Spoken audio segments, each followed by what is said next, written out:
Okay, Assalamu alaikum. Welcome everyone to our very first We Need to Talk. Tonight's topic, we're going to discuss where faith issues interacts with our practical lives.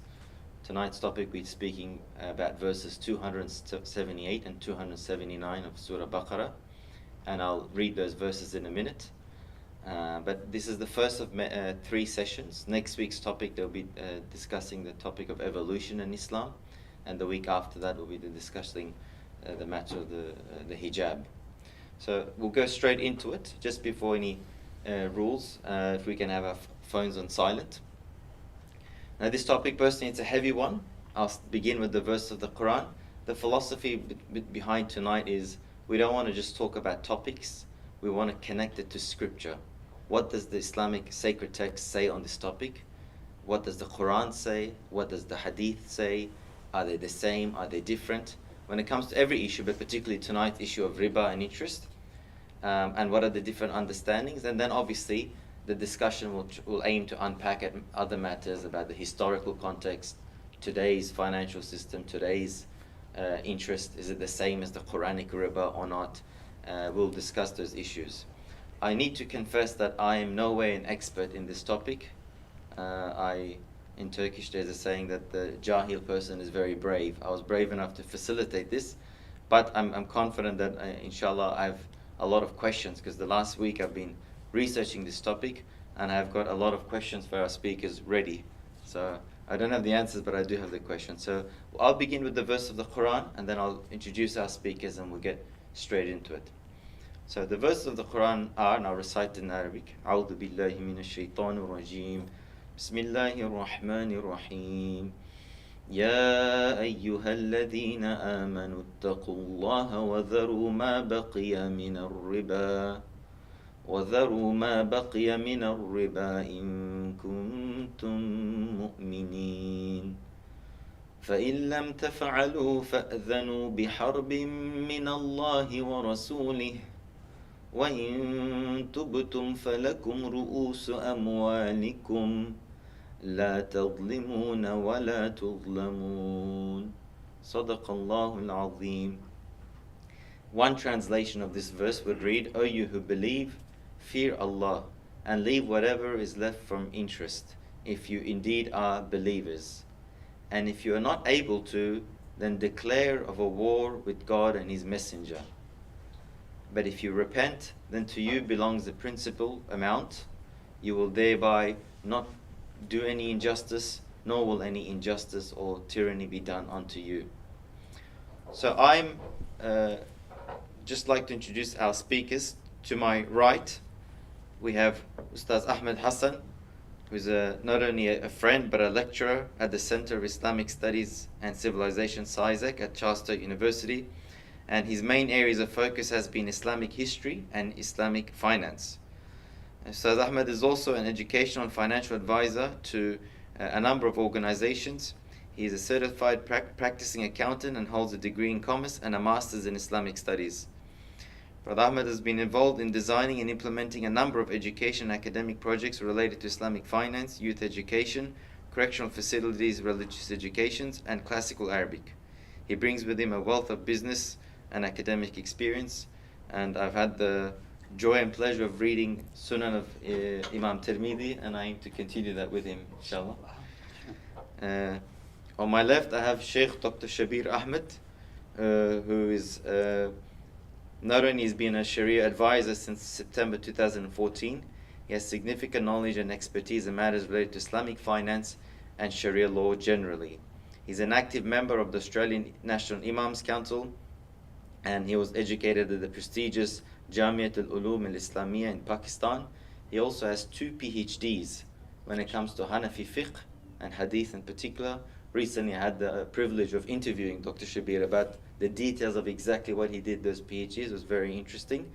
And he's also a very close friend and associate of the famous Mufti Taqi Usmani, who many people know is seen as an authority in Islamic finance. And in fact, when Mufti Taqi, I have heard, is asked a question, he tells many people in Australia, ask Dr. Shabir, no need to ask me. So I welcome both our speakers to tonight's event, and you've really honored the gathering, and I feel like Interest is a difficult topic. We're living in a very difficult world system where it's very dominant. But the Quran is speaking so very harshly on this matter. Some have said it's one of the greatest sins mentioned in the Quran, if not the greatest sin. So, first of all, just maybe if I was to begin with, before we go into the context and the different types of interest, just what are your general thoughts on this verse of the Quran that has been just recited? What's the first thing that comes to your minds? Ustaz Ahmed, maybe you're on the right side. Okay. Well, obviously, I mean, the severity of it, as well as the warning in relation to belief and disbelief, because it comes in the verse also. And the question that comes to my mind is persistence in dealing with riba, and I'm going to call it riba now, because we're going to define it later, could amounts to disbelief. So that is a big question that we hopefully can talk about. Yeah. Obviously, there are other verses that precedes this that we may be able to sort of shed some light on. Yeah. Dr. Shabir. We would like to dedicate some of the discussion on, let's talk about just the Quran and riba first, before we go to the hadith. Maulana, say what's your thoughts on this? We have quoted two ayat. Basically, if you see the whole section, whole ruku, to start from الَّذِينَ يَأْكُلُونَ الرِّبَا لَا يَقُومُونَ from there up to the last ayah, وَاتَّقُوا يَوْمًا تُرْجَعُونَ فِيهِ إِلَى اللَّهِ ثُمَّ تُوَفَّى كُلُّ نَفْسٍ مَا كَسَبَتْ وَهُمْ لَا يُظْلَمُونَ. This whole ruku, you know the ruku like a section. For a whole section revealed in one go, and these ayat are the last Quranic verses. Imagine. After that, there is no Quranic verses revealed. So you can imagine that Allah subhanahu wa ta'ala revealed these riba and ahkam riba very last. So now, in these ayat, you can see Allah subhanahu wa ta'ala mentioned, particularly Brother Sadiq, he quoted the ayah, Ya ayyuhalladhina amanu taqullaha wa dharu ma baqiya min riba in kuntum mu'minin. But you go a little bit back, Allah subhanahu wa ta'ala says about this riba that yamhaqullahu riba. Allah subhanahu wa ta'ala decreased the riba. So riba, basically we think in our eyes that money is increasing. And for example, you got $1,000 and we lend to you $1,000 and asking you to give me $1,100, for example. This extra $100 looks like increasing. My money is increasing. But in fact, Allah subhanahu wa ta'ala says, no, Allah subhanahu wa ta'ala decreasing. It is our eyes problem. And the further Allah subhanahu wa ta'ala says, وَيُرْبِ صَدَقَاتِ. And Allah subhanahu wa ta'ala increase the sadaqat. So if you see, looks like we got $1,000 and paying, for example, $100. So it looks like now we got how much? 900. It looks like decreasing the money. But not. In the eyes of Allah subhanahu wa ta'ala, you'll be. Allah subhanahu wa ta'ala increase. So you have to understand that firstly, the riba is not increasing, always decreasing. And so those people who involve in the riba and they come to know that riba is haram, still they are dealing with it. Now there is ayah, وَذَرُوا مَا بَقِيَ مِنَ الرِّبَا. So believers fear Allah subhanahu wa ta'ala and وَذَرُوا مَا بَقِيَ مِنَ الرِّبَا. Whatever the riba you have already done in the past due to the lack of knowledge or whatever, now you have to stop if you are the true believers. So, yes. Thank you, Master. So you're saying this is one of the final pieces of revelation, and there are other Quranic passages that talk about, but this is one of the final one, the whole ruku, as Ustaz Ahmed pointed to as well. If we just take a step back, and what is the biggest ethical dilemma when it comes to interest? Why is Islam taking such a... and again, I actually like what Brother Ahmed said, let's use the word riba, because we're going to go into, is it interest? Is interest more general? Is it more specific? we can go into that. And we can, before we even get to the definition, most sins in Islam has an ethical dilemma around it. There's a problem with it in terms of spirituality or society. What could that be?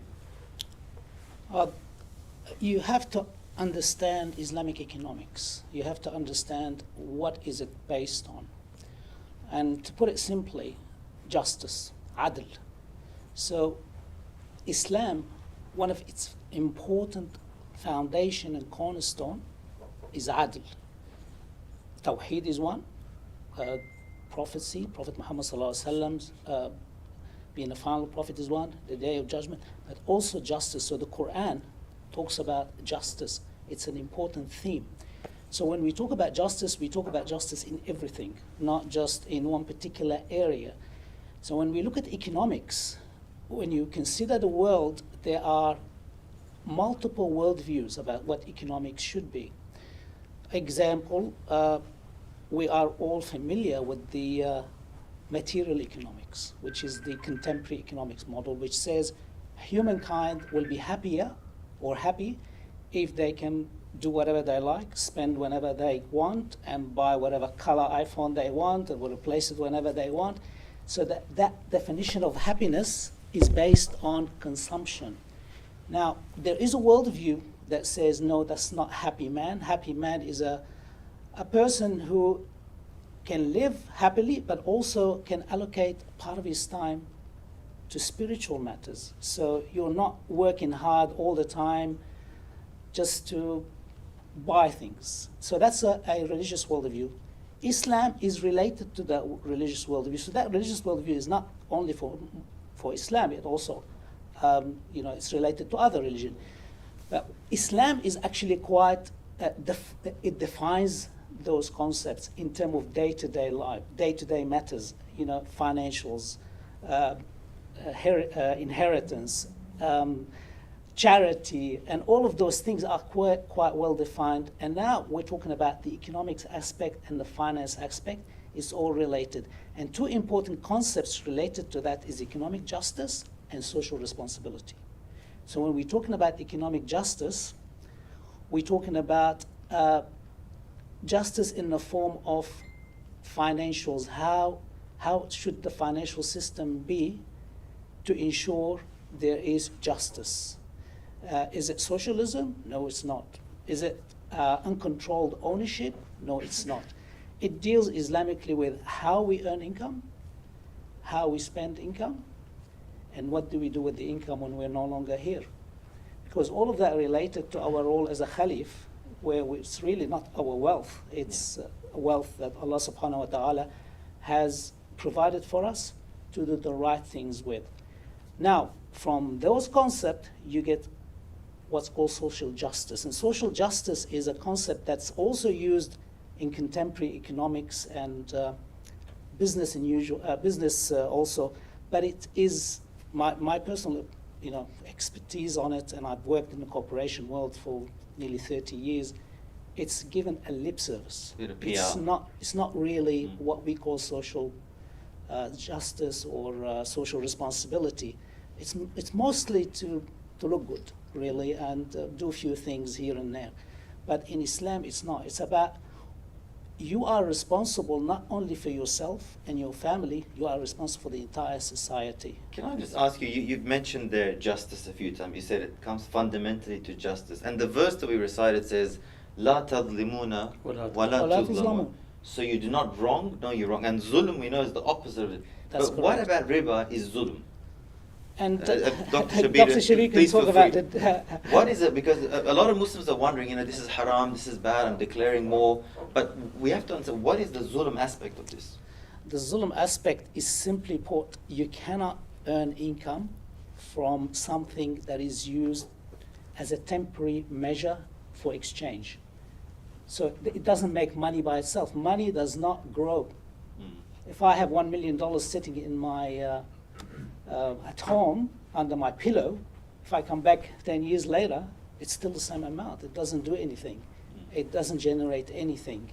And it shouldn't. And it shouldn't. So the zulm aspect is you are zaliming yourself. You are not just for yourself because you're not doing anything with that money, which is helping the the economy is not doing anything, and also there are people who are in need or desperate or have ventures, ideas, that you're not helping them also. All you're doing is just keeping it there.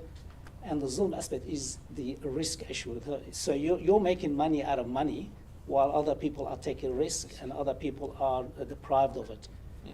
And riba is, a lot of the issues in the world are associated with riba. But We'll before we talk go to about that in more riba and the details, definition yeah. exactly, what about this justice issue of Maulana Shabibu? What is really wrong with riba, ethically speaking? So basically, someone needs some help. Yeah. Now, Islam says that we have to help the Muslim or to help the human being. Okay? For example, they need some money. We can give them for money as a qard, as a loan. And then we ask them, okay, for 6 months, 1 year or so, then you have to give my money back at the same amount. But if, because you need some money now, help now, I'm asking you extra money on top of that. So this is basically zulm. Because you're profiting from someone's need? Yep. And this is the definition of the riba as well. The kullu qardin jara naf'an fawa riba. Any qard, any loan, okay, from any loan, person gets the profit, the nafa. So that will be riba. So you are giving the loan to someone and asking extra. He needs your help now. So any sort of way you can help, and that's it. Don't ask any extra money. The Yahud, they, when they come to know that Allah subhanahu wa ta'ala made riba haram, they said, oh, what's the difference between bay and riba? Looks like same. Because we are making money from both ways. For example, I give you $1,000 and asking you, give me back 1,100. So I'm making this 10% on top of that. Yeah. So this is money to money transaction. Any extra, this will be riba. Now, the other way is that, for example, I buy mobile phone, cost me $1,000. Now selling to you $1,100. How much I'm getting?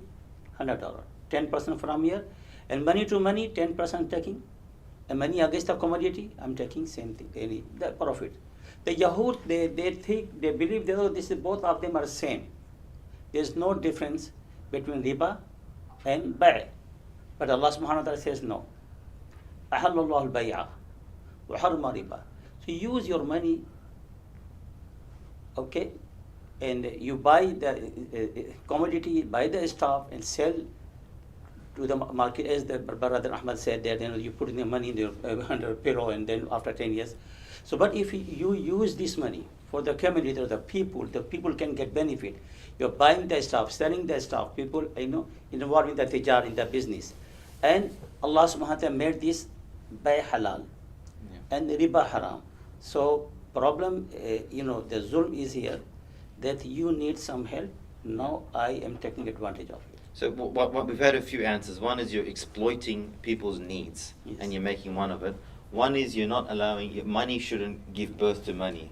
يتولد. Yeah, the definition of money Islamically is just a measure. You just use it temporarily to store values that you can use for trade, for exchange Yes. of products. You And can't the, just... and the third one you alluded to, Ustaz Ahmed, was that the person giving the money is not participating in any risk. It's exactly And right. all the risk is by the borrower. So This- these are yeah. some of the ethical pillars of why. There's two ethical issues with not participating.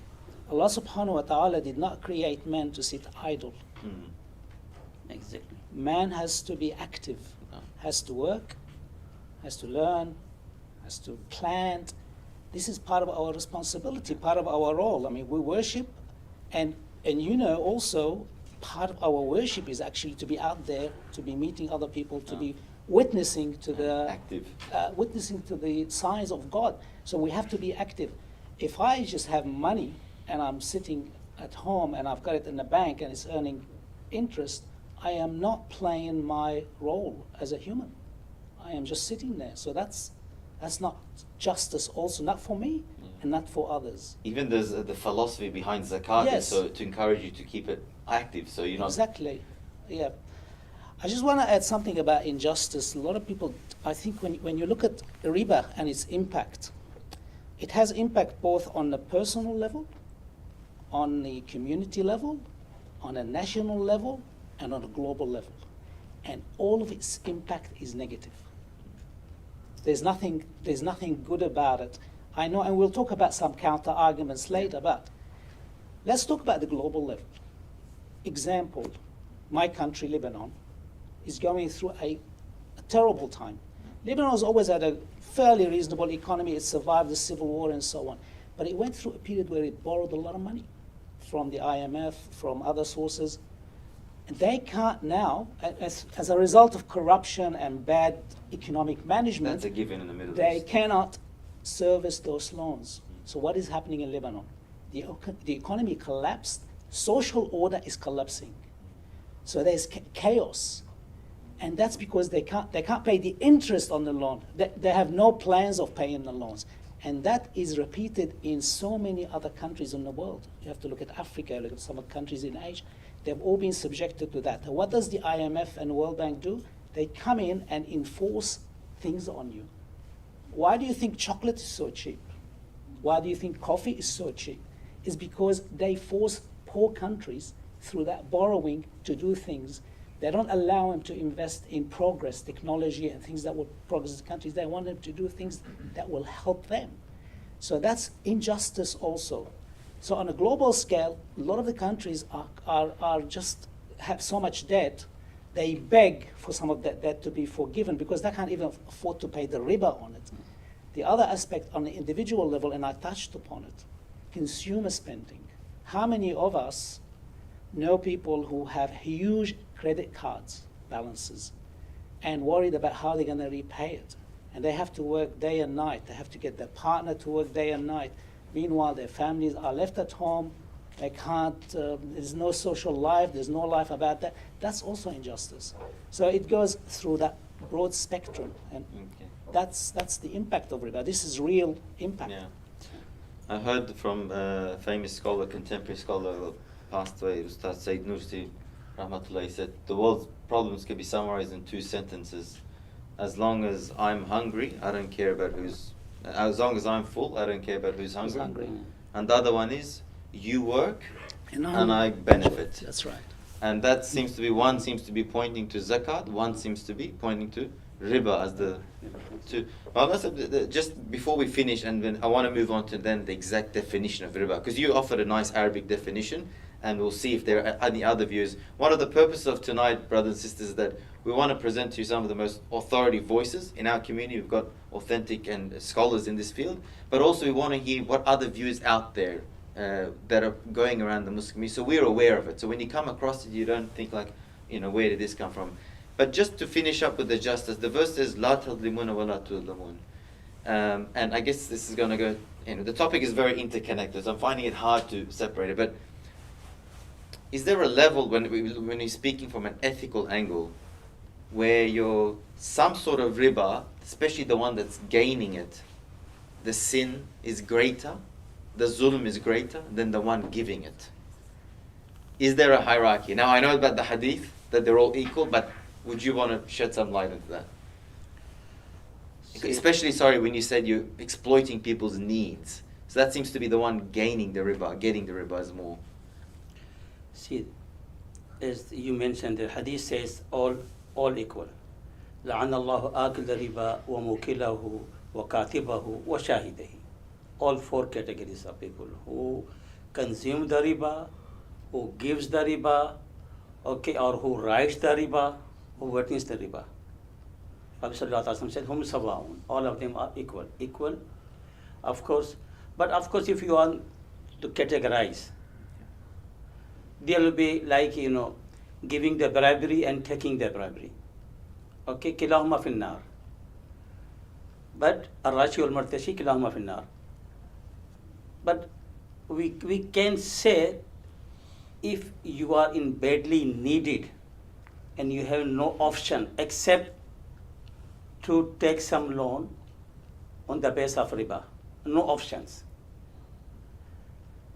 In that case, the ulama, they will give the fatwa because of your situations. Like maybe you can say that yani istirar. You are going to die. No options except you have to take some loan and on the base of riba to survive. If this sort of things, of course the Sharia will give soft hand. One say, okay, you'll go to the hell and this and that. But a person taking the riba, there's no question. And he is basically the man, and he is the main mujrim. Yes. And that's, and we can give the, and that's why the ulama, they have the different views nowadays. And some ulama give some fatwa that interest are halal. But alhamdulillah, myself or the other ulama, they say no, this is absolute haram is haram. We cannot make haram halal. Fatwa is different thing, according to the situations.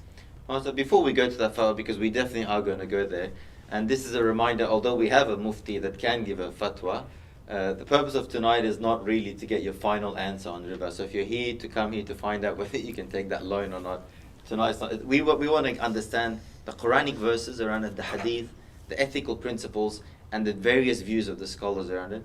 Just coming now, before we go to the hadith, you mentioned I took it there, and the different Quranic verses, because you said that's the final passage. There are many ayat. And there's other verses too. There's Meccan surahs and Surah Rum, and there's Medinan surahs and the very last Medinan surahs, but some say from the Battle of Uhud. But before we go that, a very basic question: what is riba? Can we both have an answer to that? And while you're answering that, I want you to answer what is riba, maybe from a dictionary angle. What is riba? Is there a difference between a Quranic definition of it, or what is riba? If someone asks, what's the basic meaning of riba? Anyone that would like to answer that first? Okay, so this is an area of controversy. What is riba? The majority of scholars, Muslim scholars, would define riba as interest, irrelevant what the amount is, even if it's not monetary. So if it's in a gift form or a service form, I lend you something and then you come and wash my car. So the relationship is because I lent you. That service should not happen. That's a form of riba.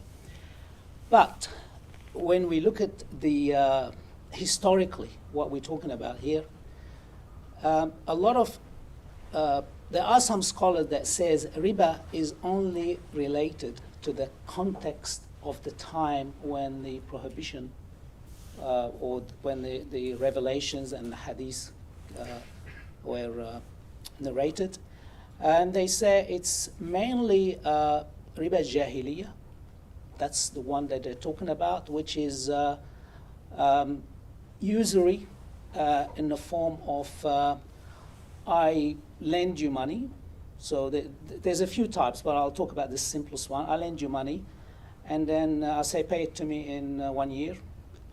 And you come back to me, I can't pay you the money in 1 year. Say, that's all right, I'll multiply it, and then pay it in another year. So that's called usury, and that's riba jahiliyyah. There's riba al-qard, where you and I agree up front that I'm going to lend you money, $1,000, but you're going to have to give me $1,100 in 2 months. So that's a loan interest, which we know currently as a loan interest. And there is also in the hadith that the Qur'an mentions this type of usury, which is the multiplier type riba. And that's in Surah Rum, verse 39, which is mentioned as, it's not prohibited in that verse, it just says, don't do it, it's not good. It's not going to grow, and that's what Shabi talked about. Yes, in the beginning. Yes. There. So that's mentioned there, the multiplying type riba. But there's also in the hadith riba al-fadl, which is an exchange type riba. So the scholars have divided riba into two kinds. You've got riba al-bay' or riba al-biyu' and riba al-diyun, which is one related to borrowing and one's related to exchange.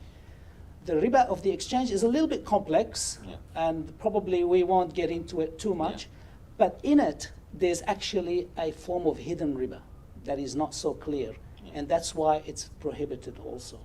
And there is another thing in it also, gharar, which is a form of risk unaccepted risk, which is also makes it prohibited.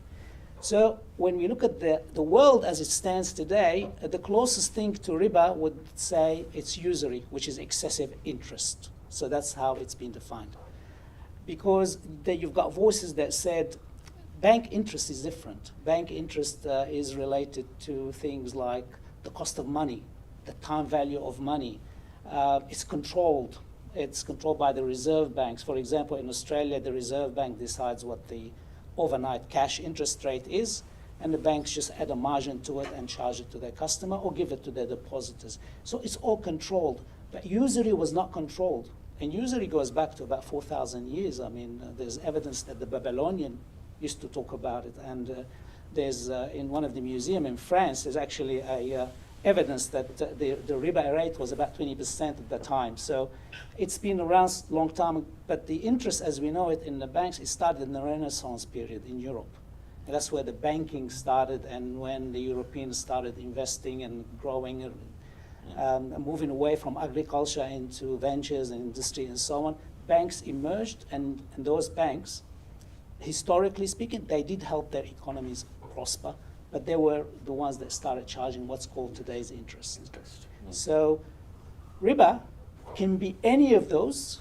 You say it could be riba of trade? It could be riba of trade, riba of exchange, and it could be interest from the banks. Yeah. That's what the majority of Muslim scholars agreed upon. But there are Muslim scholars who do not agree on this. Yeah. One of the most confusing thing, while this week I've been researching on this topic, I'll let you say myself, is I was researching, and I'm talking about very famous scholars from the Arab world, from a variety, English-speaking world. Some of the views about riba, it's very confusing. They sometimes almost say completely opposite things. How would you define riba? No, mashallah, he explained, alhamdulillah, the riba got different categories. Now, just I want to add there, which is very important.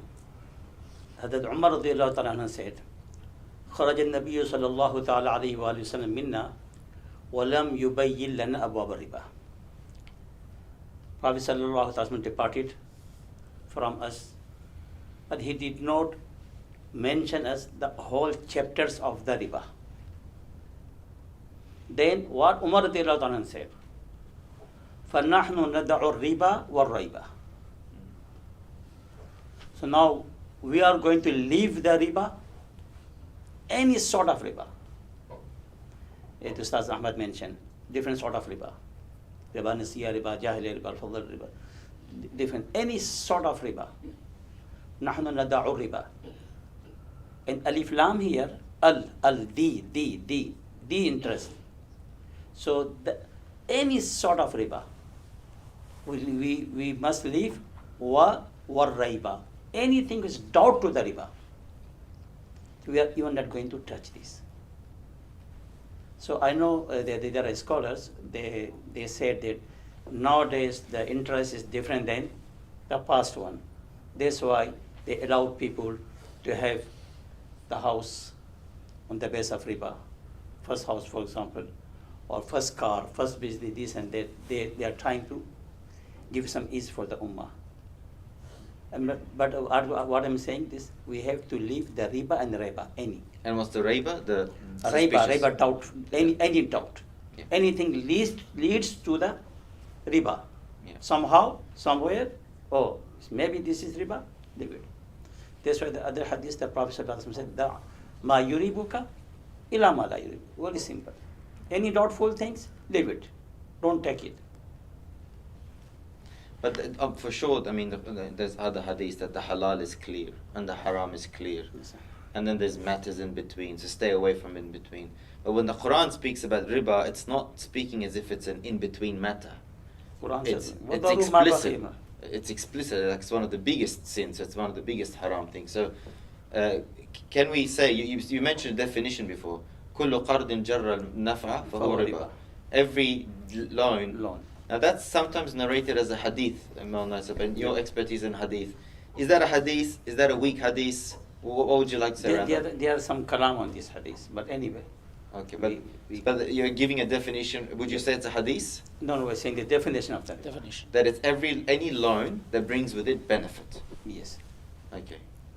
And would that encapsulate the meaning of it's mainly the riba al-duyun that Ustaz Ahmad Yes, referred to, riba not the al-duyun. fadl one. And we won't go to the fadl one. Encapsulate the fadl riba also through the hadith of Prophet Muhammad There's an sallallahu alaihi element. wasallam is clear about the fadl in the hadith. Yes, Yes. The exchange of gold for gold, silver for silver, wheat for wheat, Six barley for things, barley, yes. must be same quantity at the same sitting, hand to hand. Yes. So I can't give you. And Prophet sallallahu alaihi wasallam said, yeah. "Wal fadlu riba." Yeah, Anything remaining. Yeah. that's right. Now, you mentioned the history of riba, and we also believe, and the Quran is very explicit about this, that riba was prohibited for the previous nations as well. Yes. And we have that, we know in the Old Testament, usury, the word usury is used. Quran mentioned about the Yahud. وَأَكْلِهِمُ وَأَكْلِهِمُ riba. And suhq as well. Yeah, suhq as well. Yeah, I mean, the Old Testament is clear about the prohibition of riba, but I think it's Exodus where it's mentioned, but it's referring to Jews riba. So it says that particular, from memory, it says that you cannot loan a poor person or one of your people, meaning Bani Israel, a Jewish person, money and expect to be paid riba.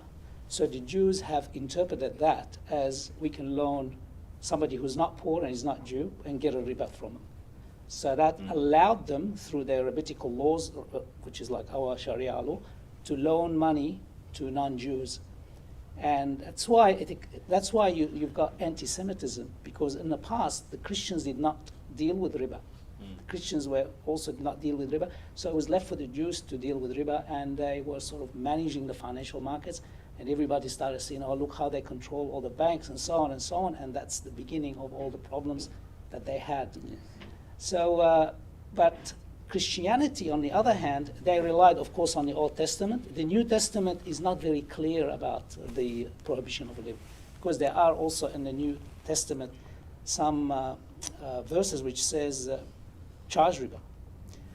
Then comes to the modern era, or after the Renaissance, the Catholic Church was very, very wealthy, and they needed to do something with their wealth, so they were investing in riba. And they were earning money on it, and they basically the Catholic Church does not prohibit riba. So it's changed over time. And the verse in the Qur'an that we read before, I think it was Surah An-Nisa, where it talks about the لا تأكلوا الربا ضعفا وضعفا. This one? no, the one that talks about Bani Israel. Surah Yeah, Surah An-Nisa for yeah. Yahud, yes. It's mentioned a few places, the killing them of the prophets, or أكلهم السحت. وَقَتْلِهِمُ الْأَنْبِيَاءَ Yeah. بِالْغَيْبِ. Yeah. In Surah An-Nisa, it talks about the Jews not complying with the prohibition of riba, and that they will be punished for that, and they have been punished for it also. So it's a great zulm, I'm is. understanding. It's at a And global I had level. also Please Hinduism do. and Buddhism also don't like riba. Really? So it's not restricted to the Abrahamic religions, so they also have, they Yeah. frowned upon it, but they're not as clear and as strict as Islam is. Yeah. Despite being such a great social evil, and very explicit in the Quran and Sunnah, although sometimes the exact definitions are a bit vague, it seems to be a lot of the discussion around today by Muslims, and particularly in the West, is about trying to find a means of finding some level of permissibility because of the difficult situation Muslims are in, because perhaps, and I'm no expert, the global financial system is based on interest-based, such a integral role.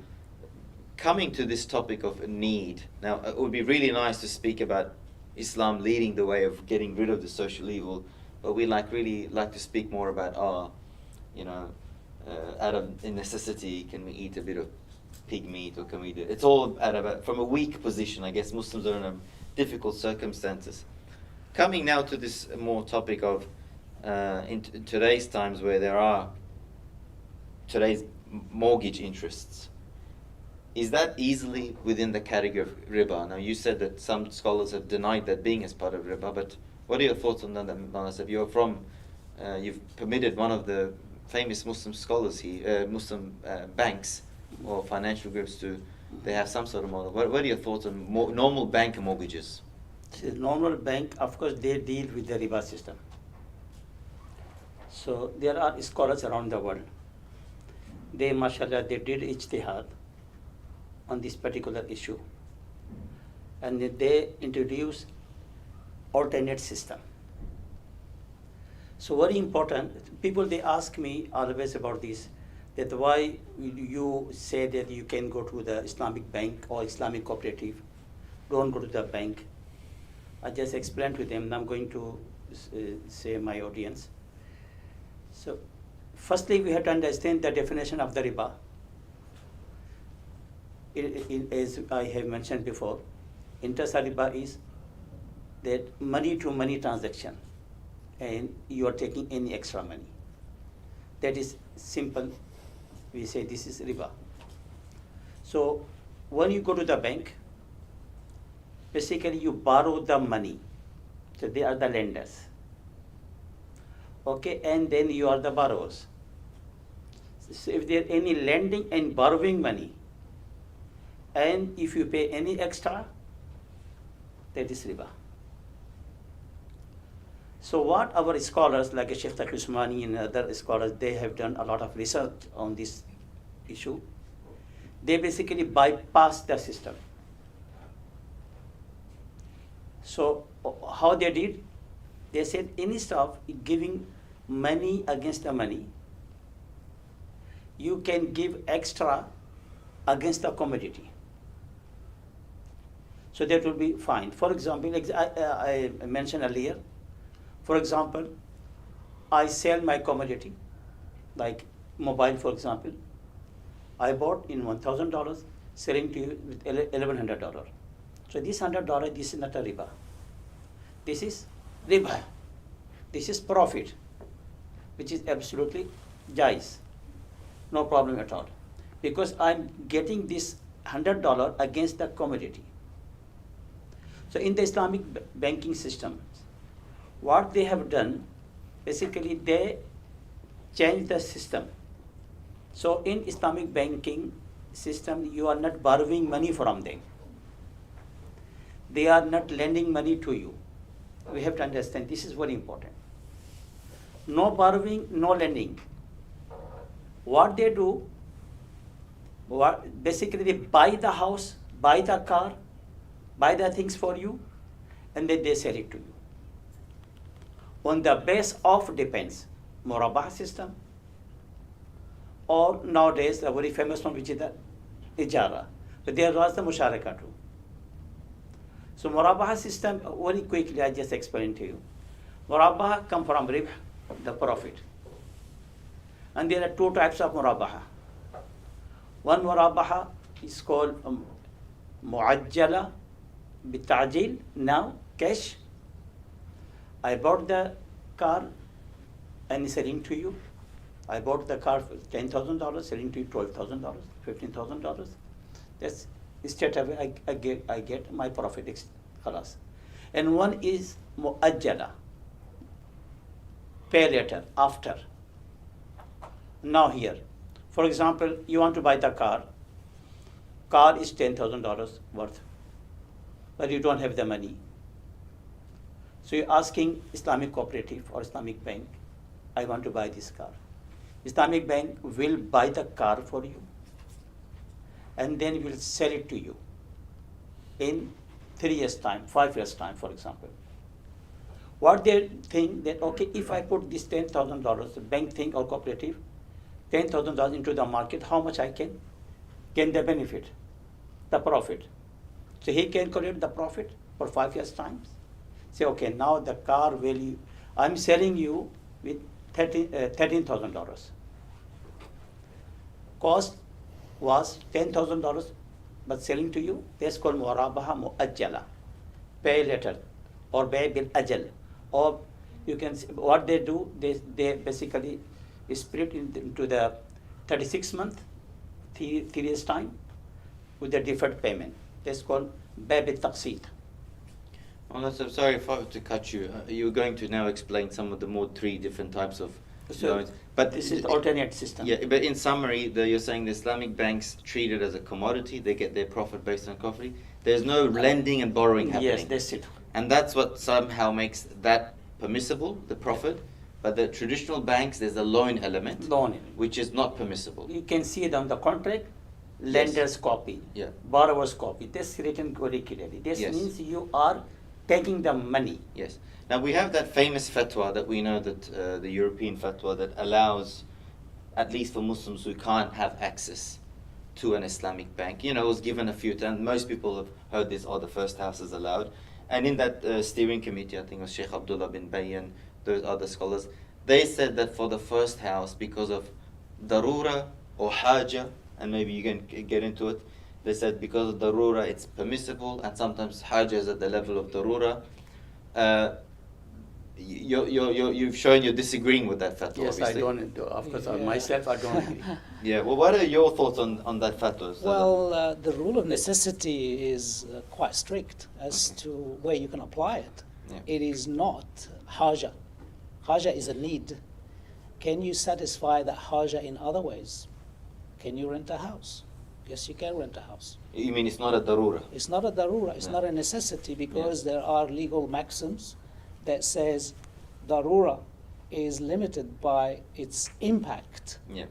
and also it's temporary, Yeah. and also you should not use it more than you need. If you need a house, Yeah. you buy a house. How long are you going to need the house for? Will you sell the house now because you can't find any other house to rent, Yeah. and then rent? So all of those have to be taken into consideration. There's actually quite a few rules about necessity. To say it's your first house, go out and buy it because you can't do it any other way. Nobody said it's necessary for you to buy a house. If I go back to my young days in my country, there's hardly anybody who owns a house. Everybody was renting. And Just to everybody lives unpack that normally. stance, so the fatwa was based on because it's a necessity, and the Islam generally necessities allow the prohibited things. الضرورات تبيح المحظورات. It does allow it, but There is that I'll give legal you an level. example of a necessity when it's permissible. You are in the desert, you're very hungry, you're gonna die, and you see a pig. You kill it and eat it. You're no longer hungry. The whole pig or some of it? You can eat some of it That's until not you're no small. longer hungry. To You see a survive. lamb, you eat the lamb. Okay. You stop eating the pig. All right. Okay. So that's necessity. It's the situation has to be Dire. dire, Yep. very dire situation. It can't Istirar, be- that's it. Istirar. Make it istirar, that's different issue. But house is not istirar. Car is not istirar. Yes.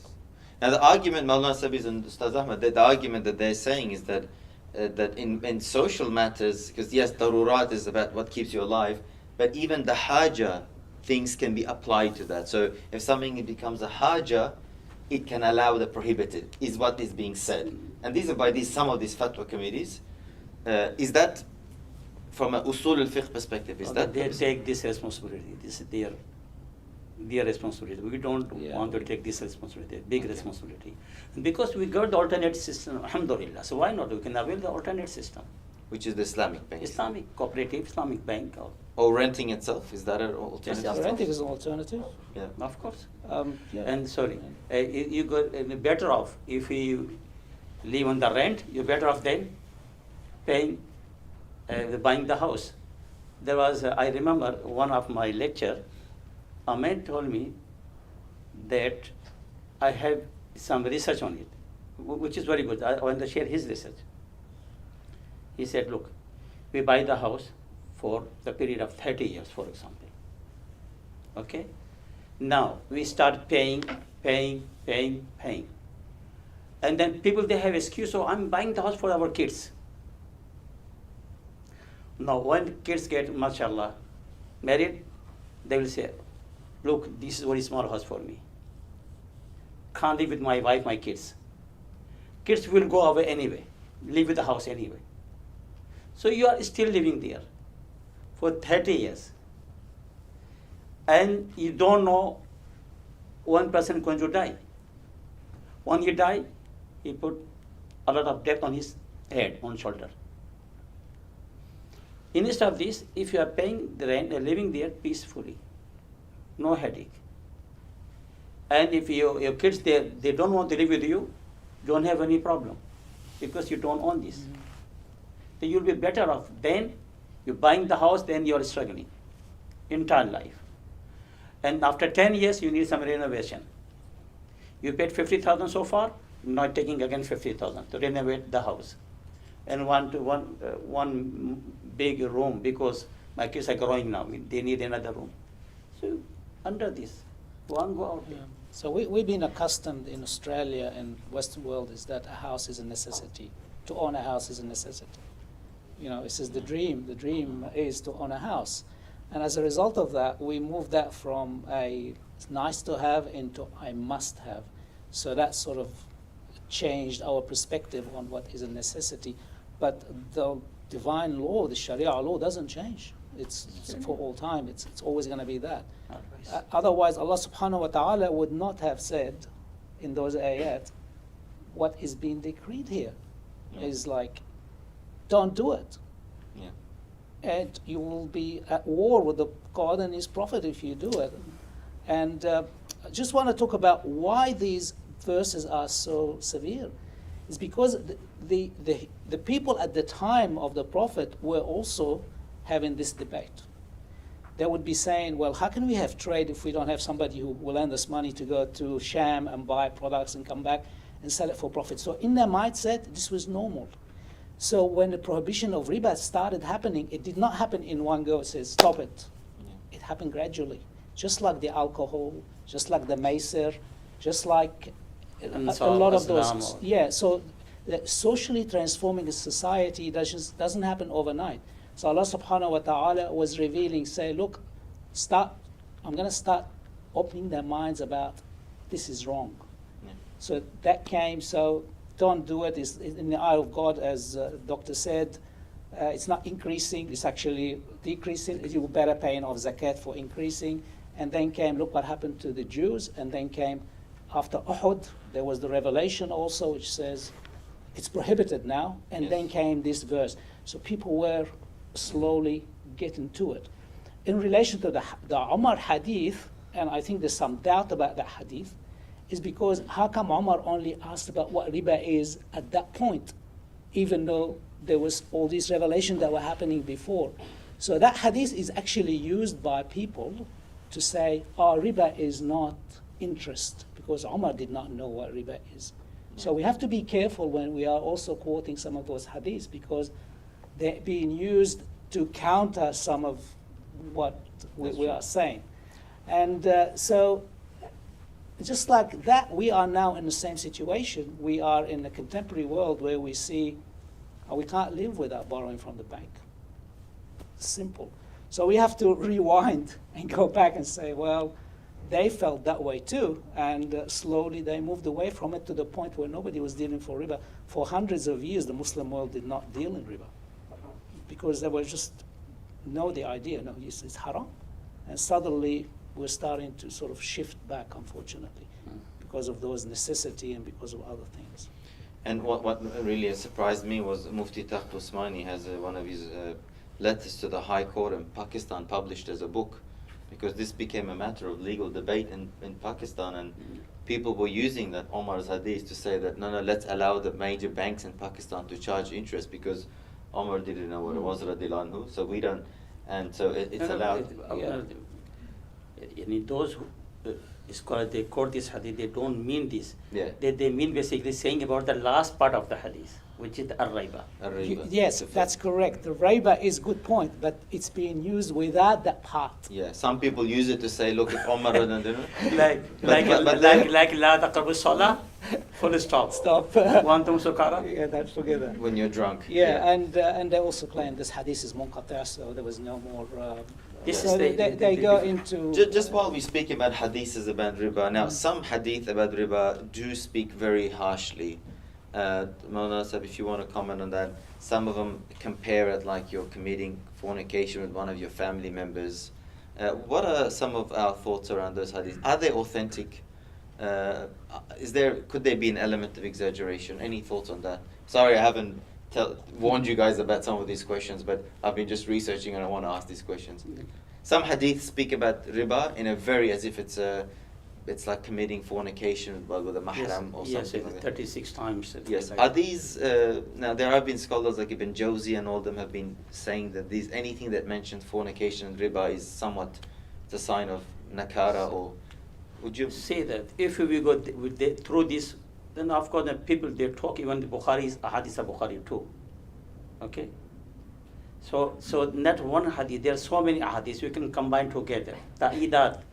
So they will support each other. Okay. Yeah. So They could be individually weak, yes, but they yeah. support one another. support another. And that's where the modern scholars are trying to redefine riba. They're saying the hadith are, authoritative, but they are improbable sometimes. So we cannot take the literal meaning and apply it exactly as it was described, just like the hadith you just explained. Said we need to really understand the context. We need to understand what does it actually mean, or what are they referring to. So we should just take the Qur'an, and the Qur'an doesn't define what riba is. That's it. Yes. And So- Quran says ar-riba, alif lam, any sort of riba. Yes. Khalas. So either the Quran is using a language that the audience does not understand, hasha, or there seems to be an argument. What is the opposite of riba from an Islamic institute? What is if riba as an institute is haram and it's so severe, so zulm, we have this concept of qard hasana. Is that really from an Islamic finance an opposite? And for many people that seems like a losing situation. From your experience with Islamic, what's your thoughts on that? I mean, there are a number of options. Murabaha is an option, but murabaha is currently frowned upon by a lot of Muslim scholars who are saying murabaha is for sale. Deferment aspect of it was never intended to be used. It was used only to accommodate the Islamic finance industry in particular period of time. But if we go back to Sharia and what is actually the opposite of using riba, it's partnership, musharaka, mudaraba, qard hasan, ijara.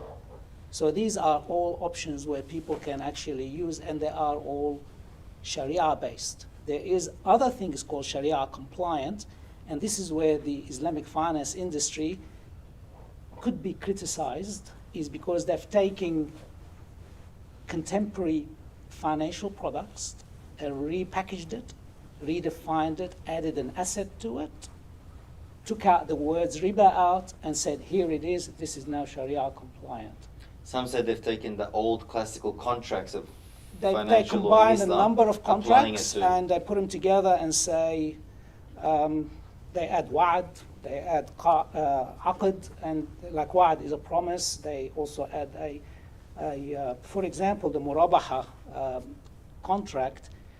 The bank will not buy you a house until you also say, I promise that I will buy it off you, because you cannot have the aqd included in one contract. You can't have that agreement in one contract. But if you look at the pure Islamic financial products, it is the musharaka, so partnership, mudaraba, which is a form of partnership where you give your money to someone and they manage it on your behalf in enterprise, not in making money out of money, but actual business. Ijara, if you own a house or you own a car and somebody needs it as a taxi, you lend it to them. You rent it to them for a particular rent. So this is all All alternate systems. all alternatives.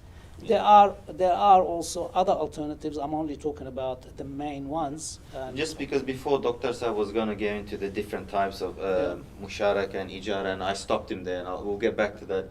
Qarda Hasana, what is that? Why can't Qard that Hasan take is a place? charity. It's what Is it all charity, so loans people should just give be. it charity? All loans should be Qard Hasan. In Islam, there is no qard other than Qard Hasan. Full stop. Because Can you just define Qarda Hasana? Qard Hasan is when you loan somebody money and you say, look, comes to you, I have a need. A need could be, I need to feed my family, or I need to start a business because I can't find work. And you say, okay, how much do you need? $10,000, here's $10,000, and you can give him to me in 1 year.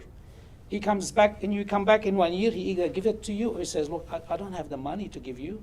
You have two options. You say, look, give for another year, no interest, or I will forgive you. So that's a qard hasan. So it's better to forgive also. Yeah. If And you the know Quran that somebody explicitly mentions this. explicitly says, and don't be harsh on the person that borrows it off you. Don't go ring him up every 2 days and say, where's my money, where's my money, where's my money? And that's another criticism of the Islamic finance industry, is they operate like contemporary banks.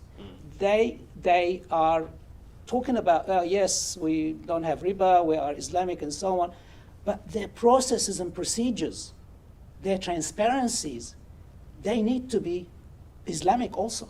They need to be clear about what they're doing. They need to explain to their customers what they're doing. How did they work out the rent? That they are charging and so on. So I'm a critical of the Islamic finance industry. I'm not a big supporter of it because I believe they have turned away legitimate customers away because of the way they operate. Okay. And they need to up their game, and they need to be more innovative, and they need to go back to the usul, to what was originally a successful model of Islamic finance in the early days. Yeah. Yeah. And not try to copy what the West does and Yeah. then redefine it.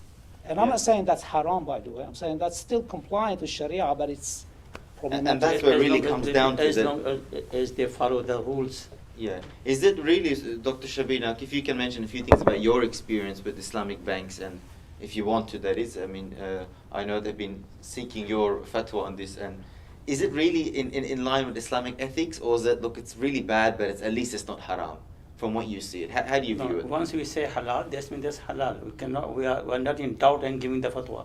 Okay, yeah, yeah. You understand? So, in the past, so many cooperative, they used to come and ask, seek my permission or my fatwa. I say no, because when I see their papers behind the scene exactly the same as the bank do. Yeah. Now you are saying the particular, I don't want to mention, you don't Yes, want to. no. No, I approve them. That was a very long journey. March 2012, they came to me and they asked me that the people go to their windows. They ask Dr. Shabir a lover or not. When we say no, people they go away. They don't touch even our system. So what is our problems? And then I said, look, I need every single thing from you people. You need every what? Who are your lenders? I have to know. And I have to get your all the terms and conditions and customers copy and everything is black and white, and then I have to read everything, then I'll let you people know that it is halal or not. It took 1.5 years to fix the problem. So many, they were claiming the past, halal, 100% halal, 100% halal, 100% halal. But I changed so many things. And there was the papers, lender's copy, borrower's copy. I said, right from the beginning, you are lending the money. You are not doing the business. Okay, you are lending the money. The people are borrowing the money from you. How come then you are saying that this is the Islamic way? Anyway, I changed so many things, and then alhamdulillah, when I feel comfort, and I gave them very hard time, because changing a paragraph is not easy. Just retype it back to me.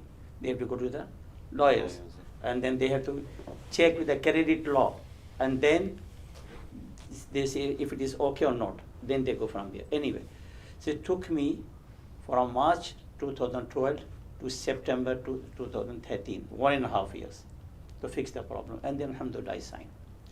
Now, what brief I'm going to say about the Islamic banking systems is Ustaz Ahmed mentioned about the different systems, the mudaraba, musharaka, murabaha, ijara. Very brief, inshallah. Allah subhanahu wa ta'ala doesn't want that the people hold the money and they sit. Allah subhanahu wa ta'ala wants to do the business. Use your money, as Ustaz Ahmad mentioned earlier. Whatever you have the money, we have to put our money into the market so people get benefit through tijar. And there are people, they have money, but they don't have any skill to do the business. So now they, for example, they know, okay, these people they don't have money, but they have skills to do the business. So you as investors, you can give the money to them, and then they will do the business on behalf of you. So this system is called mudaraba. System is mudaraba, and the people who are doing business for you, they are mudarib or mudaribun, and those who are giving money, they are abul mal, investors. And this cooperative, like a few cooperatives are still here in Australia, they were doing the business like this at initial stage. What they have done, they made the memberships, getting money from people, different shares, $1,000, $5,000, $10,000. They got 1 million, 5 million or so, and then they start buying the cars, buying the houses. So this all under the mudaraba system. Now those people who are buying the house or car from the cooperative or bank or mudarib, different sort of business. Maybe on the base of murabaha. For the car is very easy because 10,000, 20,000, maximum 50,000. That's easy. We can lock for 5 years times. But for the house, you are looking for 500,000 or 1 million, 5 years times, too difficult. So basically, small businesses, they go for the murabaha, as I already mentioned about the murabaha. That's murabaha muajjala. Okay, for example, 5 years times, buying the car, 10,000, 15,000 or whatever. They put their profit for 5 years time. They locked. That's it. No matter what interest goes up, down, doesn't matter. In the murabaha transaction, you are locked. And then you have to pay exact amount, the amount they said to you. In deferred payment, that is taqseed. And if you want to buy the house, then of course, then good, then you go to the musharaka. As Ustaz Ahmed said, musharaka is the very good finance, good model for the buying the house. So this is the musharaka. Again, see, the first scenario, you are going to buy the house. So you are not borrowing the money. Okay? You basically buy the car. They basically bought the car for you and sell it to you. Whatever you're giving extra money, this is against the commodity, not against the mal. Now, musharaka, in the musharaka, basically doing the business together. They will ask you, for example, mudarib, the bank, the cooperative, will ask you, okay, you put some amount, and we put some amount. Let's say house is $1 million worth. Then you want to buy the house, but you don't have 1 million. You maybe have 200,000, for example. They say, okay, they put 200,000. They will say, okay, we put 800,000.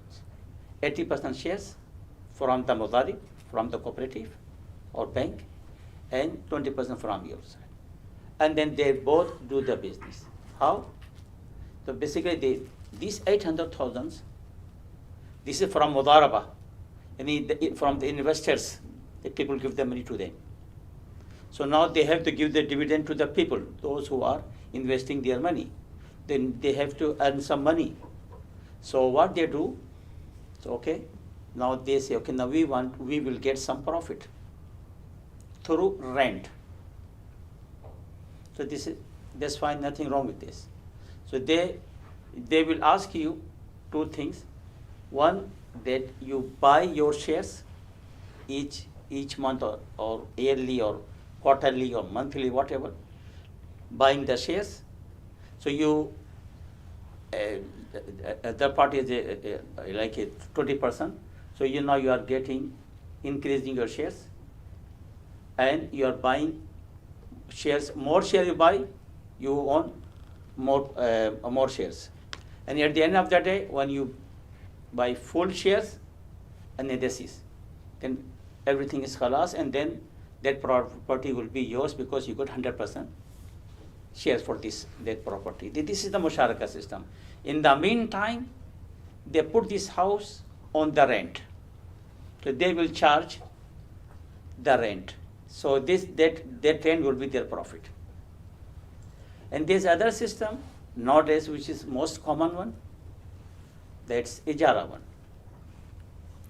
In the ijara one, they say the special name ijara muntahiya bi tamlik. The rents which ends with the ownership. So they buy the house. Okay, then they put this house to you on rent basis for the period of 20 years, 25 years, 30 years, whatever you can decide. So you need to pay the rents for those years, and there is the wa'da, the promise. Then once you finish our time, and then I promise you that I will give you this house. Don't think that safqatin fi safqa wahida. Some people, they got confused here. The two things happening together. No, separate. They have the promise, the wa'da. Wa'da is at the end. There's like a discharge certificate. They don't give you at the front, at the last. You follow the ijara system. When you finish full, and then the promise will come. Okay, now we give you this house as a gift or whatever. So these are the alternate systems. The scholars, alhamdulillah, around the world, alhamdulillah, they introduce. And we know the ijara in the Islams, in the fiqh abwab, kitab al-ijara, you can see. They derive from there. Mudaraba is already there in fiqh abwab books. Okay, they derive from there. And musharaka system are already there in our fiqh books. They derive from there. Mashallah, they did ijtihad, and then alhamdulillah, they apply. So as long as they follow the Islamic usul, so we don't have any problem. If they do not follow, I know there are people, they put the mask of Islam and behind the scene all the riba system. Of course, we do not agree with them. Yeah. Well, so thank you very much. Now, some people might be slightly enlightened, some, like myself, a bit confused, but it's definitely enlightening overall. I think we're time for a break. We're going to be taking a 10-minute break, 5-minute break, and sorry about that, and we'll come back. I think the audience already have a lot of questions in their mind. I still have questions. Insurance was mentioned, and the lead up to this, people these days are talking about Bitcoin, whatever there is. We will want to explore those topics. If you have any questions, we'll come back, have your questions ready. 5 minutes, and there's tea and coffee being served outside. We'll reconvene at 8:25.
one pleasant feedback that we've heard is a lot of the events are usually 70-80% by women attendance and 20% male attendance, but today we have something 50-50, so I think we found the secret to attracting the males. Speak about money. Okay, now we're going to go into our Q&A session, and as we know, Dr. Shabir was explaining some of the difficulties and the different types, and we had the different views expressed around Islamic finance. We're going to be taking questions from on-site, from you guys, but also from online, so we'll do 1-1. And I have personally some of my own questions, so let's begin, inshallah. Just before we start the Q&A session, I just want to mention the topic of insurance was mentioned. And Ustaz Ahmed, you mentioned that it's part of Bay al-Gharar. Now, is insurance, the problem with insurance, whether it's car insurance or home insurance or life insurance, is that an interest-based problem or is that another based problem? Is it basically those who see it as haram, is it haram due to interest or something else? Just want to know your views. It seems to me it's based of interest. It's again money against the money. You know, what you are paying and taking extra. Okay. So that's why the insurance is not allowed unless if the law of the land says that you have to have no options, like a green slip, for example. Okay. Of course, then no option is otherwise can't drive.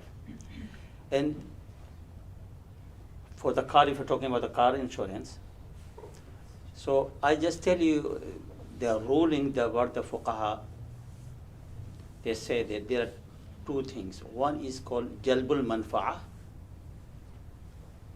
taking the benefit. Second is daful madarrah. You are not gaining any benefit, but basically you are defending. So no madarrah, so nothing will harm you. At least you can protect yourself. So now any insurance, you just check. If there is jalbul manfa'ah involved, that's haram. But if there's any daf'ul madarrah, then ulama allows you. Okay. Ustaz Ahmed, what are your thoughts on insurance? So insurance is, interest is definitely a component of its prohibition, but there are other aspects which makes it prohibited. Some scholars resembles insurance to gambling, to macer. And others say there's too much speculation and too much risk involved, gharar. So on the macer, I'll give you an example, life insurance policies. So life insurance policy says if, la samah Allah, you take a policy and something happens to you, your life ends, your family gets $1 million. So it's like they took an approach which is quite, you could say extreme.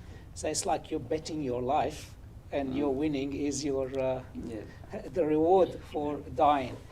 And why are you worried about that? Because Allah subhanahu wa ta'ala will take care of your children and you don't have to worry about that. As for the gharar, and is when a person takes on an insurance policy, there's a premium involved.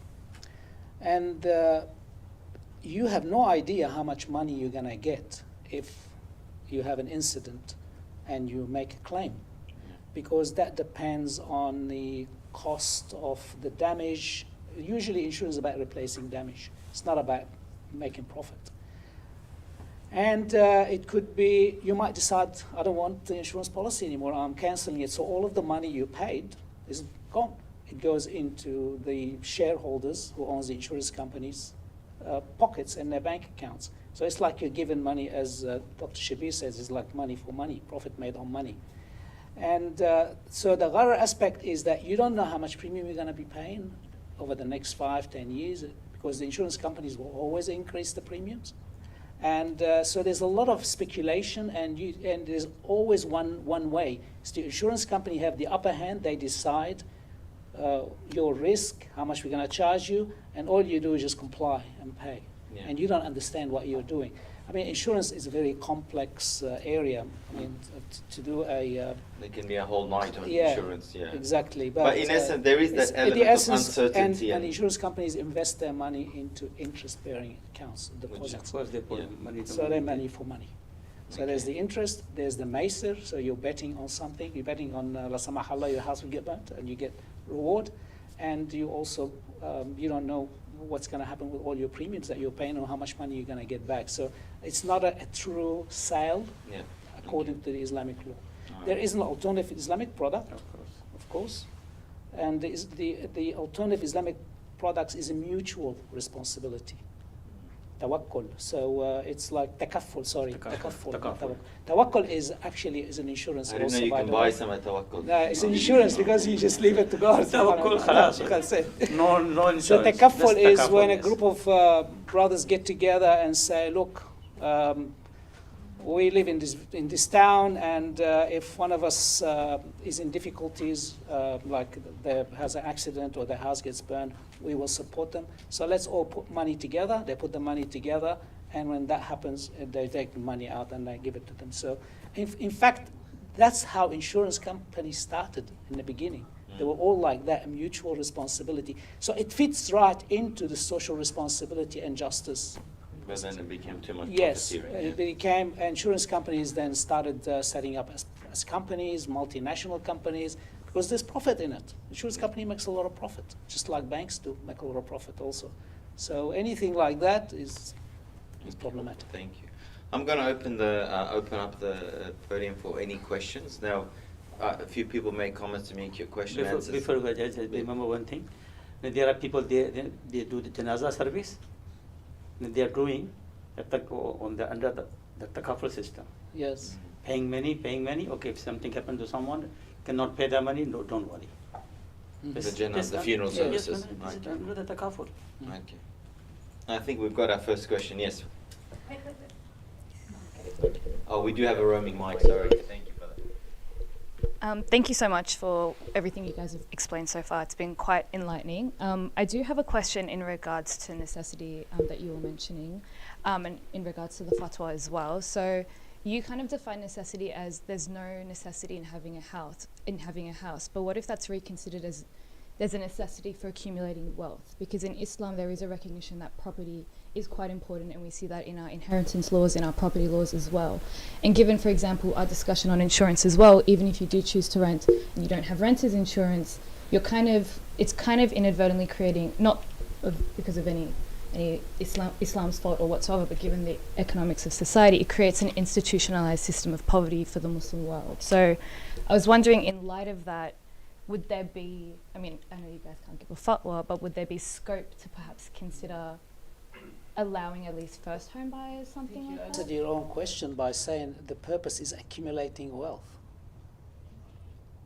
Yeah, but would you, as in, How would is that a not be, necessity? well, is it not a necessity to have wealth? Because how I kind of understand Islam is there is some interrelationship with, like John Locke's theory of property, and property does accumulate wealth. Without any property, there is no way of kind of advancing in society, even if you do want to do a small business. I think for the average lay Muslim, without any form of inheritance, it's very hard to kind of go beyond that baseline of poverty, which is having zero assets and paying everything, without any sort of response, really, like wealth response. Well, accumulating wealth doesn't come under the definition of necessity.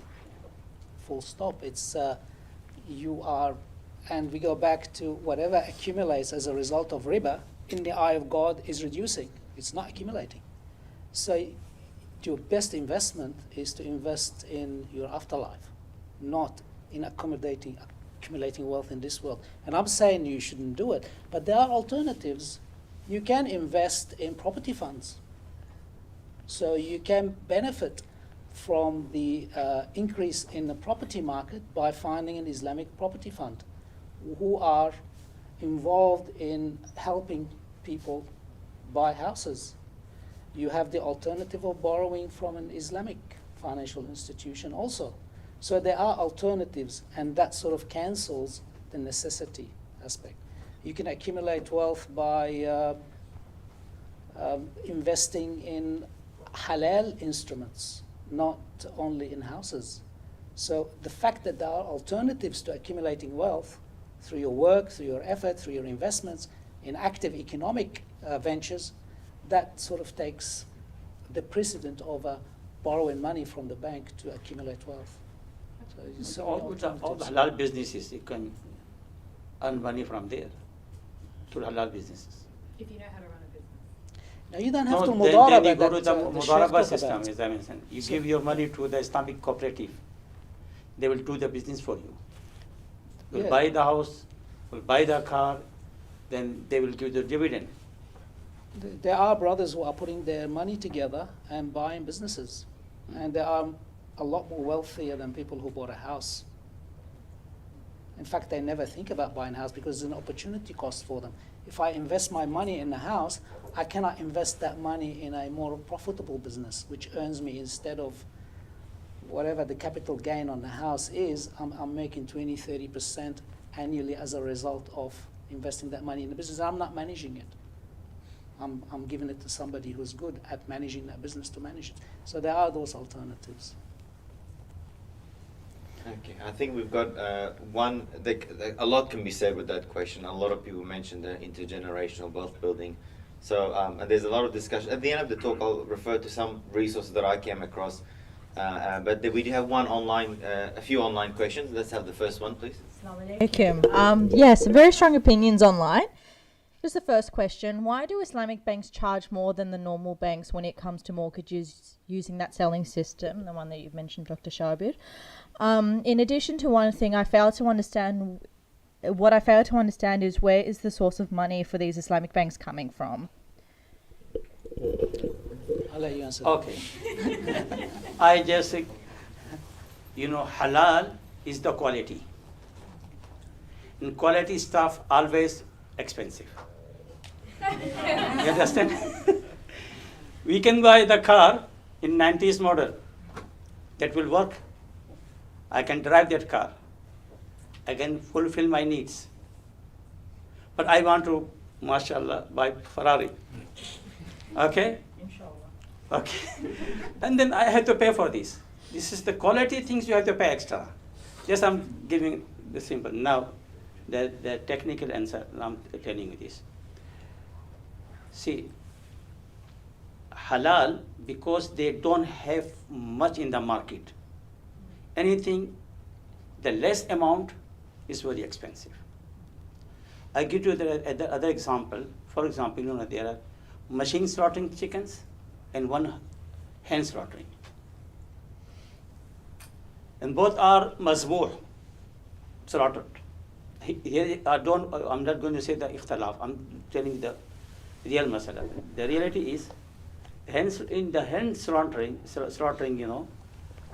they have the maximum per day 35,000 or 50,000. They can slaughter. They can cut the birds with this amount. With the machine, 200,000 per day. And in the machine, only they need 1 to 2 persons to just see the process. For the hand slaughterings, they need 5 to 10 people for 50,000 birds. Of course, you can imagine they have to pay the salaries to each of them. They pay 2 people, they hire 2 people, the machine slaughtering people. And the hand slaughtering people, they hire 10 people.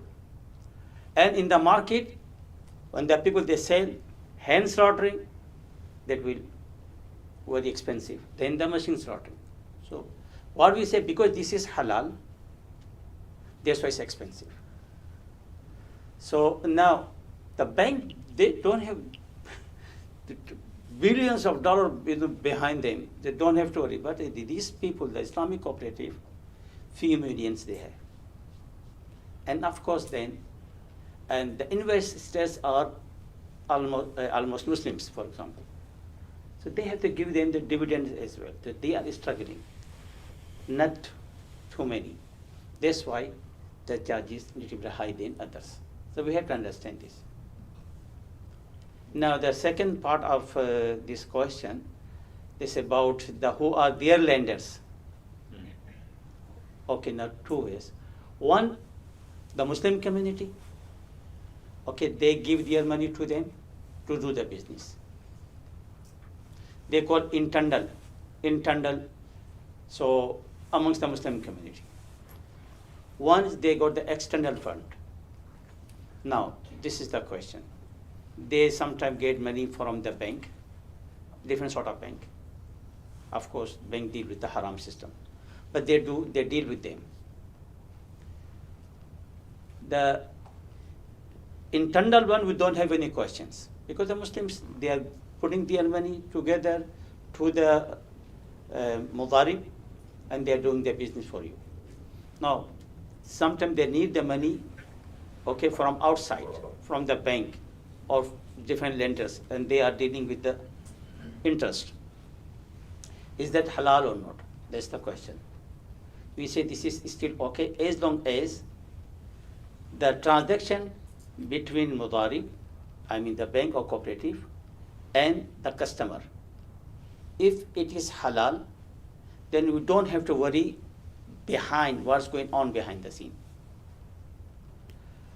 We don't have to worry that this Islamic cooperative getting money from other banks on the base of interest or whatever. We don't have to worry. We just check that, okay, our transaction is on the base of murabaha, or on the base of musharaka, or on the base of ijara, for example. We lock here. Tomorrow, for example, Commonwealth Bank open the window for Muslim community, saying, okay, you can do business with us on Islamic terms and conditions. So if the terms and conditions according to the Islamic rules and usul, that's it. Then we don't have to worry the money the Commonwealth Bank get from where. So we have to, our main objective is to have to see the transaction between the mudarib and the client. If it is okay, we lock here. We don't have to go the bank. I give you the example, very simple example I give usually to people to understand this. For example, you want to buy a bread. You go to the shop. $1 you pay, you buy one packet of bread. Now this transaction is halal because my money is halal and you are not selling the stolen breads. Okay? So this is not a bay fasid. Okay? So no one will say that this is haram. Doesn't matter. The shopkeeper is Muslim, non-Muslim, Yahud, Hunud, this and that, doesn't matter. Transaction is halal. And I buy this bread, I'm eating myself, I'm giving my family to eat, this all halal because this transaction is halal. But if you go back of this, you will be surprised. The interest involved in every single thing. Go to the land where they put the land itself based on interest. They put the seeds on it, okay, based on interest. And tractors, the machinery, everything based on interest. Even the warehouse, after they get the weeds, they put in the warehouse based on interest. The machine, they make the flour on it. The machine, they make the bread on it based on interest. All based interest at the back. But at the end, the transaction between you and the shopkeeper is halal, and that's it. So we see the transaction according to the Islamic rules. If it is okay, don't have to worry the back. So same thing here. So we don't have to worry at the back, but this is the Sharia members, the responsibility to check the back door as well. But for the awam nas, for the people, for the customers, they don't have to worry. Whether they go to the internal one, they can go to the external one, as long as transaction is fine. Alhamdulillah. And many people know there is now the National Australia Bank, NAB, has, with the Muslim businesses. They are trying. Providing Sharia compliant. Yeah. Okay, we have an on-site question. We'll just get the mic coming. Just one second.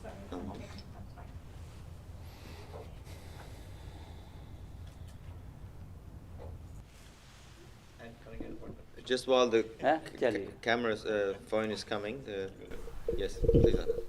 Yeah. Maulana Sahib, just as a follow-up on that question, is there an example where Rasulullah Sallallahu Alaihi Wasallam dealt with somebody who was dealing with interest in his time? Just to understand if how this is allowed in the Islam as to deal with a bank that is giving you money based on the Islamic terms. The Islamic terms and conditions, as we have mentioned, so many ways. That is true. But what I wanted to, from a practice point of view, was there a point in the life of Rasulullah Sallallahu Alaihi Wasallam where he dealt with somebody? The Prophet used to take the loan from the Yahud, for example. Okay. This point, the Prophet gave his dira as a rahan, as a mortgage. Could you just translate that, Maulana? So we had a question. Shield. He gave his shield as Yes. security For a loan as from rahan, a as Jew. mortgage. And that Yahudi used to do interest. We don't know. We don't No, know. there is, Okay. no. The Quran I'm trying to revealed on get him the riba is haram. How come he is doing the riba himself? Okay. All good. That was just clarified. Okay. We'll go back to our online questions. Do we have any questions? In لصاحب القول مقال, the man who came to the Prophet ﷺ asking, okay, On another note, someone had something interesting they just mentioned in the chat. What's the panel's opinion on Islamic superannuation products and their permissibility, given a lot of that's also speculative in general? Islamic superannuation, I don't understand what speculative in general means. I mean, superannuation is a highly regulated industry in Australia.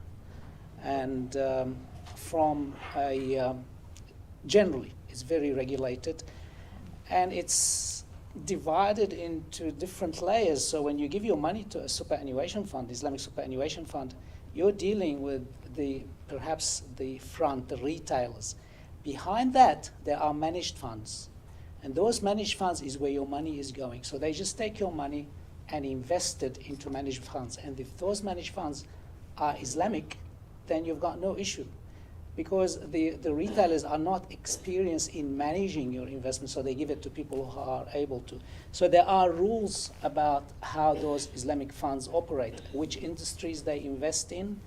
They look at the interest component that might have been into their accounts, because as you know, as mentioned before, I mean, there is no 100% in these days business that doesn't have a form of interest. So they have certain criteria that says, for example, if the profit that is generated by a company is less than, say, 5% of interest, we will invest in it, but we'll take that 5% and give it to charity, so they cleanse the profit. So it's quite a, quite regulated process. And they give you options. I mean, you can invest superannuation into property funds. So there's no interest involved. And you can put it in an Islamic bank. The Islamic bank is doing what the example we've heard now. They're doing partnerships for investments. They're doing leases. They're doing other things. So it depends. It's similar to any superannuation fund, but the industry is what's important. There's no gambling. There is no banking. There is no pig-related products. No media. Media is another area which they don't invest in. So they've got a lot of no's, but then they invest into halal type industries. So medical sciences, utilities, education, all of those things. These are called ethical investments. So it's not only for Muslims, there are a lot of non-Muslims who also want to invest in ethical type products.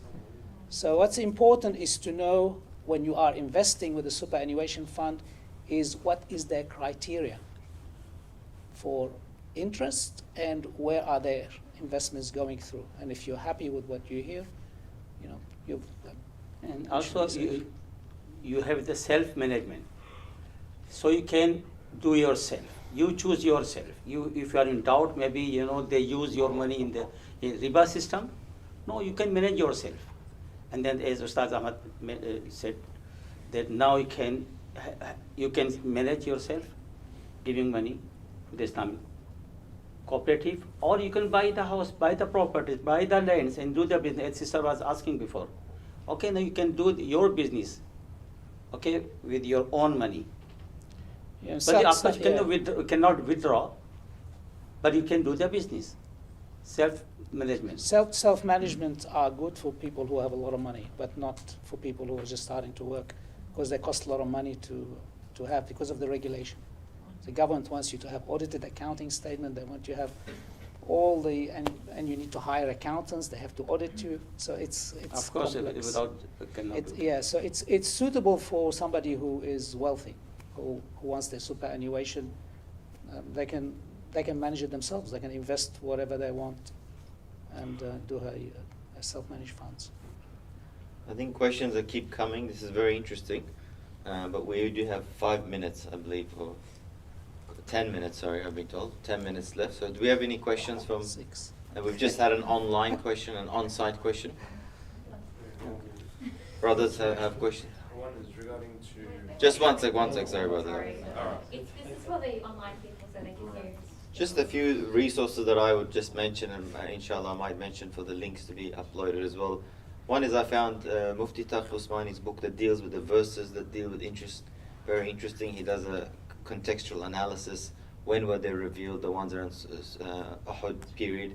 If you just Google him, but we'll put the link up as well. But also there was a very interesting interview by Dr. Yasser Qadi and Sheikh Dr. Hatim Al-Hajj, and that's on YouTube. That link was there as well, where a very similar view to tonight's panel was presented, where there's a reluctance towards particularly that fatwa that says the first house, and the person defended more of the Islamic banking systems.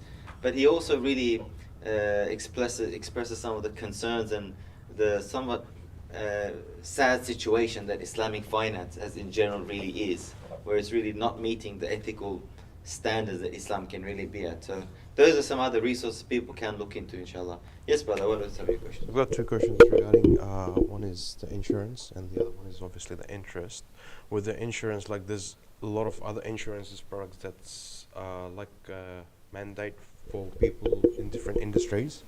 Like let's say if I'm working for Strata, I need to have that public liability insurance to work in that industry. It's a must.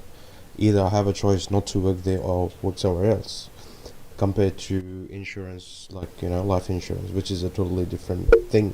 That seems to be like a gambling thing, but there are some insurance products which are very much. Let's say if I fall down from the stairs, who's responsible for me? Are you gonna, you know, if something happens to me, who's liable to pay me that medical expenses and all that? Obviously the building has to have an insurance policy. So that's my first question. The second question is with the riba thing. Can we address the first one first? Yeah, Because I sure. think somebody else might have another question. So only one question. Would you want to? Okay, so I already gave this. Yeah. Ustaz. I think you said it. If it's Already said. government regulated, you can't do anything about it. I've got a choice there. If you have it, have to work for Strata, I can work for some other companies. Okay, that's fine. They can choose, but Choose. the area you are bound, then you have to have. Yeah. No options after that. But then Even mosque, you know, you run the mosque, you have to have what do you call it? Public liability. Public liability. You have to have. Otherwise, you Yeah. cannot run the mosque. public liability is not about you. It's about the public. Public. So if you Let's say hurt workers' somebody, compensation. a workers' compensation is different. Yeah. But Let's workers' say that. compensation is also mandatory. Yeah. So you have The to have company, it. you know, has Anywhere to, you're going to work, even if you work here in Isra, you'll be covered by workers' Don't compensation. Isra just do tawakkul? Only for you we do tawakkul. Okay, we have an online question, and maybe, brother, if we run out of this Yeah. question, we'll come back to your second question. Okay. No worries. Thanks. I have two more online questions and then we should be set. We mentioned earlier that There could be some halal. We mentioned some examples of what could be considered halal investments. Someone just asked if there were any more examples of what could be considered halal investments, and then someone else pointed out investment in business must be based on accepting losses and wins to be halal, right? Otherwise, is it haram? Well, naturally, when you invest in business, you are taking a risk. So risk is with profit and loss. Otherwise, not investing in a something like that, you are putting your money in the bank and earning riba, where there is no risk. So any investment in business, by default, involves risk. And there's But no the other- type of business is what's important. All businesses have risk associated with them. Okay, and I assume other than what we've mentioned. Mentioned there's no other halal investments available, like other than But there's a lot of halal investment, but we're not going to list them all. I think he's looking to invest his shares into, or her shares into those businesses. But risk is what makes it halal, pretty much. Well, any business has risk. That's All right. businesses have That's risk. right. Even haram businesses have risk. The bureau, in the business, any business, the risk involved there. And There's then- only one tijarat, one business, there's no risk involved, which is tijara with Allah subhanahu wa ta'ala. Deal with Allah, business with Allah subhanahu wa ta'ala, give your money as a charity. Okay, this is the great business. Yarjuna tijaratan lan tabur. There is no way. This, but any sort of business, risk is involved. And then the final question from online. One other thing that we hear a lot is that rent is just paying someone else's mortgage. What is the point of view of this in Islamically? And I guess even on the opposite side, even though it may not be directly considered riba, people who own a lot of investment properties and make their income primarily on that can force a lot of people into poverty as well. What's the Islamic perspective of that? Even though it's renting, it's not technically riba, but you're still making substantial income off of really doing not much. But that's two separate questions. The Correct. first one is what if you're paying someone else's mortgage? I'm trying to be cheeky in that Yeah. moment. Sorry, guys. Just so I can break it, is there a problem with that? If you're paying rent and you're paying off someone else's mortgage, the investors? You're taking someone's burden on your shoulder. So, of course, if something is haram, then haram. Then. No, Why? you're not paying their mortgage. You're paying the rent by behind the scene. They borrowed the money to buy the house, so they're taking your money and giving it to the bank as repayment. So it's the opposite of Islamic finance company taking their money from a bank and lending it. So you're not responsible what they do with the money. You're not going to sit down with your landlord and say, tell me exactly what you're going to do with the $700 rent I'm going to give you this week. It's not your responsibility. This is the But problem. the issue is, I feel I'm paying their mortgage, and I feel bad about it. Why should I pay their mortgage? I should be paying my mortgage and owning a house. That's what the hidden question is here. It's not about paying. They feel I'm wasting my money paying the rent. Go to an Islamic finance organization and borrow money, and you don't have to pay rent. Pay a rent and maybe get the house at the end of it as a gift. Yeah. Coming to your second sort of tweaking of the question, the second. Huh? Oh, do you want me To ask it Yeah, again. yeah. Sorry about that. I guess what would be the Islamic perspective on, even though it may not be directly considered a form of interest, there are a lot of very rich people that buy a lot of investment properties and then rent them out. In essence, it kind of creates this big housing bubble that we have at the moment. And what's the perspective on people who earn their income that way, where they'll just collect rent from people, even though it's not technically riba? What's the Islamic perspective on that? Is there any issue with that, Sheikh? No, this is a person who's buying the houses, properties, okay, on the base of interest. This is his sin. This is his problem. Now, as far as the people who are living in their houses, they pay their rent. They are not a sinner because they are renting the house. So we do not do separate things. A person, his habit to have properties and properties on top of properties on the interest base. This is, of course, haram. I We think are the not question saying about is, that one. yeah, Not the talking about the other, the consumers, the people who are living in their houses, using their houses, paying the rent is fine, nothing wrong with this. All the businesses, you can say the people they are doing on the interest base, but we are, like a taxi, for example, or you are going, maybe he go the taxi on the interest base, but we are just doing the ijara, we pay the fare and that's it.